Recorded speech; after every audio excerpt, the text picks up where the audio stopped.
It's over. Today, effective immediately, I step down from the presidency of the Collingwood Football Club.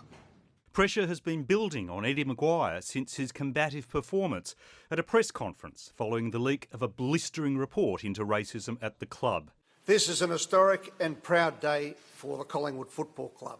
He was roundly criticised, not least by the man whose accusations of racism led to the report, the former Collingwood player Heritier Lumumba. It was a shameless display. The articulation of the report yesterday was challenging.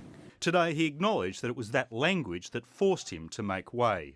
People have latched onto my opening line last week, and as a result, I've become a lightning rod for vitriol, but worse, have placed the club in a position where it's hard to move forward with the implementation of our plans with clear air.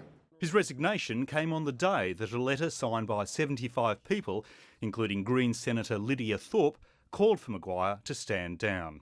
Eddie's done the right thing. He's, been a man, he's stood up, and I hope that a lot of others take his lead in knowing that you will not get away with systemic racism in this country anymore. But stepping down wasn't easy for the man who's become the face of Collingwood. I love Australian rules footy.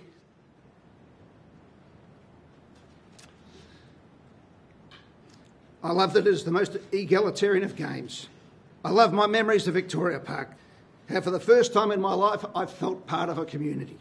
When he became president of the club in 1998 at just 34, Collingwood was a shadow of its former glory. Now is the time to unite and put in the hard work to make this club the greatest. By then, he had already moved from journalism to hosting a TV phenomenon, The Footy Show. Yes, big night on tonight here. They called him Eddie everywhere. It wasn't just TV. He was on radio, calling games, and always watching his pride and joy, Collingwood. He promised to make Collingwood the greatest, and he succeeded when the Magpies won the 2010 Grand Final. But with the numerous hats came accusations that he had a conflict of interest, while controversy on The Footy Show was never far, thanks to his sidekick, Sam Newman. And then there were the gaffes. When Sydney Swan star Adam Goodes was called an ape by a Collingwood supporter, McGuire apologised, but just days later jokingly suggested Goodes could promote the movie King Kong. Get Adam Goodes down for it, do you reckon? No, I wouldn't have thought so. He apologised and apologised again in 2016 when he joked about drowning journalist Caroline Wilson. Caroline Wilson, and I'll put in 10 grand straight away, make it 20, and if she stays under, 50. McGuire says he's going to take a break now. To regroup and heal. He's been the president of the most popular football club in the country, a friend to premiers, a journalist, commentator and showman. But above all, he says, a supporter.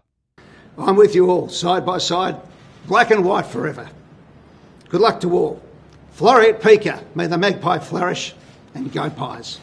And with that, Eddie McGuire, the great performer, left the stage. David Mark, ABC News.